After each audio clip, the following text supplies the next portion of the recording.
Hi, I'm Deborah Trahowski with the law firm of Schwartz Apfel Trahowski Marcus. Welcome to this edition of New York Safety Net's program, Spotlight on Aging and the Elderly.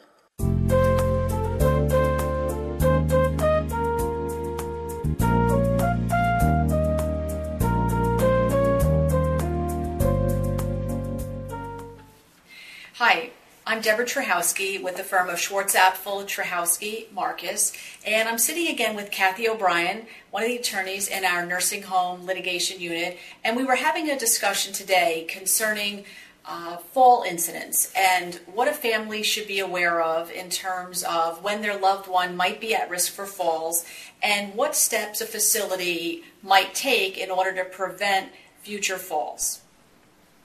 Kathy, what would you say would be instances that would alert a family to the fact that their loved one might be at risk for falls if they're in some type of nursing home facility?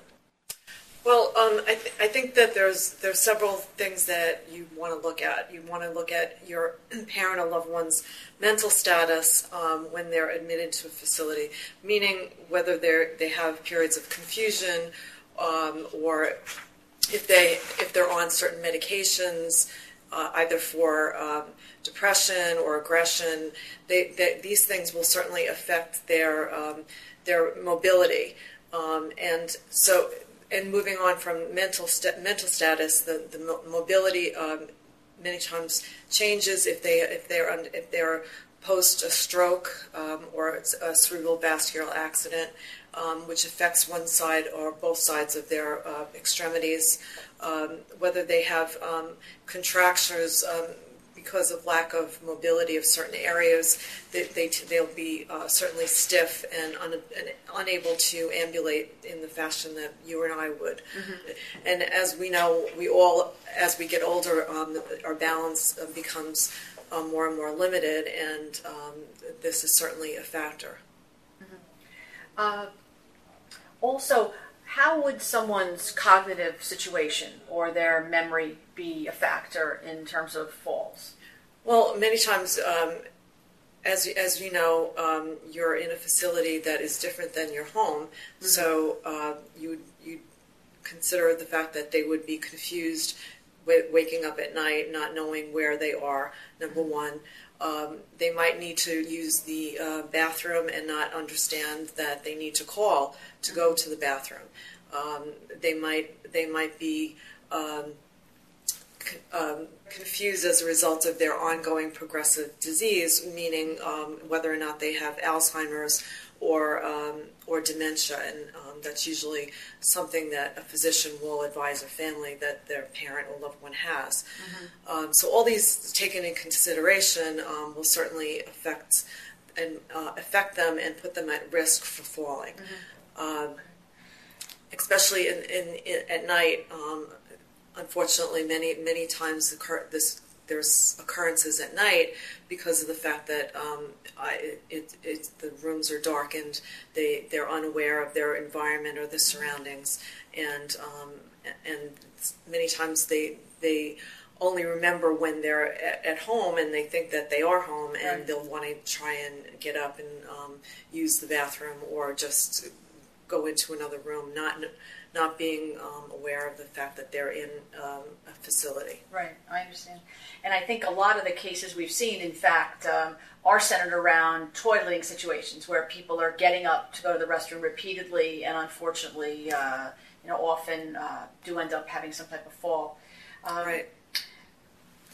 Kathy, thank you for that information. And then the next step is, let's assume that someone's loved one is exhibiting some of those symptoms that you just stated. What steps would a facility typically take in order to attempt to prevent falls as well as to prevent injuries in the event someone does fall as a result of their condition?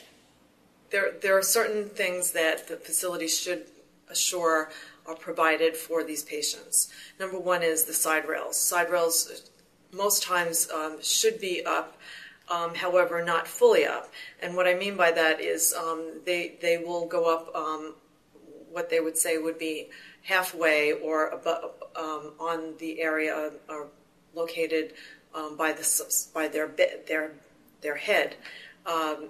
If the patient requires full side rails, this is something that has to be ordered by a physician because many times that is considered a restraint, meaning that the patient wouldn't be able to get out of bed at all, and sometimes because of their confusion may perhaps try to climb over the rail or through the rail, and thereby causing even more injury or more damage to them. Another thing that many facilities should provide is to a certain whether the bed is at a low level, meaning low to the floor, and many times, unfortunately, when nurses' aides or nurses make a bed, they elevate the bed and sometimes forget to bring the bed down, and that's something that has to be important and an issue that should be addressed. And the thought with that is if the bed's lower, then if someone does fall, unfortunately, they have a lower distance too to fall. far. Right, okay. And in that respect, also, many times if a patient has a history of falls or if they're really at high risk for falls, the facility should provide a mat, and usually they whether it be a gym mat or something that's soft, that should be either on one side of the bed or in the perimeter of the entire bed, and therefore if the patient does fall, it would be buffered by the mat. And of course, a bed call bell is extremely important, because if the patient is oriented enough to know to call, then they can call and have someone assist them to the bathroom. Kathy, the issue sometimes comes up about bed alarms, and I know that I've seen situations in families that we've represented where when someone has a history of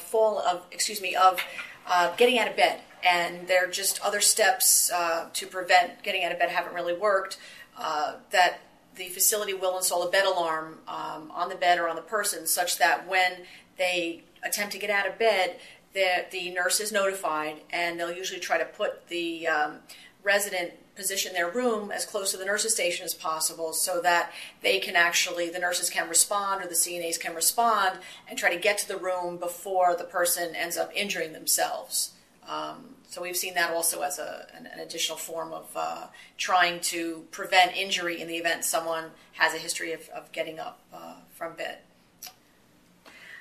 Kathy, in closing then, if someone listening to the program feels that their loved one might be at risk, and they're not seeing that any steps are being taken to try to prevent falls and injury, what would you recommend that they do?